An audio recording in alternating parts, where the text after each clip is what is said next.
Panama monkeys have begun using rocks as tools, beginning their own Stone Age. So monkeys have entered the Stone Age. Okay, I'm going to say this.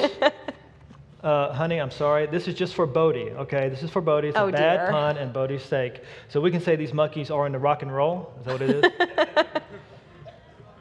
is? I'm sure Bodie will appreciate that. That's for one. Bodie, I promise, all right? That's just for Bodie. Yeah, go ahead. Yeah, so these monkeys in Panama, and they had a video, and it was, you could watch these cute little monkeys, and what they were doing was they had this big rock, and they would carry fruit over, put it on the rock, pick up another rock, drop it, and then eat the fruit. So that's... Which is how I eat fruit. Always. That's how I do it. Always. Yeah. Just very effective. Smash it, scrape it off the rock, eat it. It's very effective. But you, like...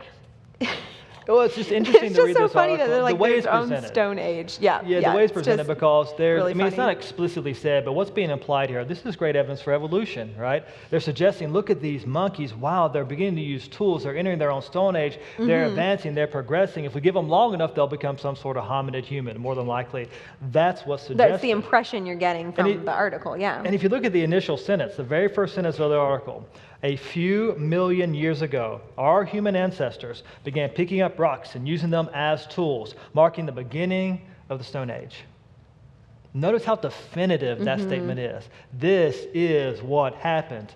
Of course, a good question we teach kids to ask is, were you there? Right, how do you know that to be true? Were you there? Of course, no one was besides God at the beginning. God knows, He tells us in His Word.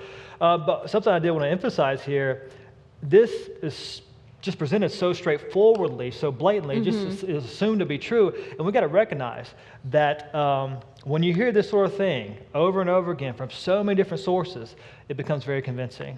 You go to zoos and museums, evolution is presented as absolute fact. You read the textbooks, presented as absolute fact. You go on media or social media, evolution is presented as absolute fact. And so many people, especially younger generations, are indoctrinated via this mechanism. We're going to be recognized that, ready to give an answer.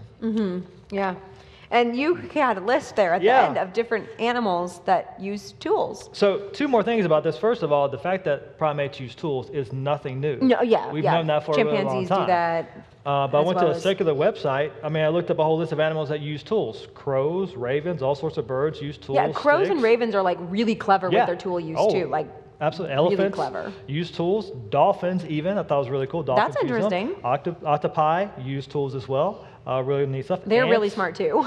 Ants, wasps, sea otters, beavers, anchorfish, crabs, all sorts of things use stones, use sticks and other things as tools to either get food, to make a home, whatever. It's not unique to the primates, and it's just a sign of God's creative ability even with animals. Yeah. That's really what neat. it is. Yeah.